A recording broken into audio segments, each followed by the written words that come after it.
ఫిర్యాదిగూడ మున్సిపల్లో పన్నులు కట్టించుకోగానే కాదు, మౌలిక వసతులు ఎక్కడ? ఉత్తమ కమిషనర్ ప్రజల బాధలు పట్టించుకోరా? ఫిర్యాదిగూడ మున్సిపల్ కార్పొరేషన్లో అధ్వాన స్థితిలో రోడ్లు, అయోధ్యనగర్లో అస్తవ్యస్తంగా డ్రైనేజీ వ్యవస్థ, చిన్నపాటి కుంటలను తలపిస్తున్న కాలనీల రోడ్లు, పార్కులలో ఓపెన్ జిమ్ మాయమైనా పట్టించుకొని సిబ్బంది. ఏకంగా జిమ్మే లేపేశారంటండి. సిబ్బంది వేరే వేరే పనుల్లో బిజీగా ఉంటారు కదా, ఎక్కడ చిల్లర వస్తుంది, ఎక్కడ డబ్బులు వస్తాయి, ఈ పనుల్లో బిజీగా ఉంటారు కదా. ఇట్లాంటి జనాలకు పనికొచ్చే ఎందుకు పట్టించుకోరు?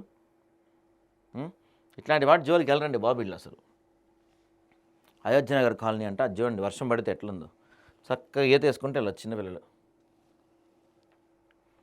అది పేరుకే మున్సిపల్ కార్పొరేషన్, ప్రజల సమస్యలు పట్టవు, డ్రైనేజ్ వ్యవస్థ పట్టించుకోరు. రోడ్లపై ఎటు చూసినా డ్రైనేజీ నీరే, దుర్గంధంతో సావాసం చేయాల్సిందే. చిన్నపాటి వర్షాలకే రోడ్లపై డ్రైనేజీ నీటి ప్రవాహం, అస్తవ్యస్తంగా మారిన డ్రైనేజ్ వ్యవస్థ. రోడ్లు మరమ్మత్తు చేయరు, వర్షం పడితే చాలు బయటికి వెళ్ళాలంటేనే జంకాల్సిన దుస్థితి. కనీసం నడలేని స్థితిలో రోడ్లు. అయినా ఇక్కడ కమిషనర్కి మాత్రం ఉత్తమ కమిషనర్గా గుర్తింపు.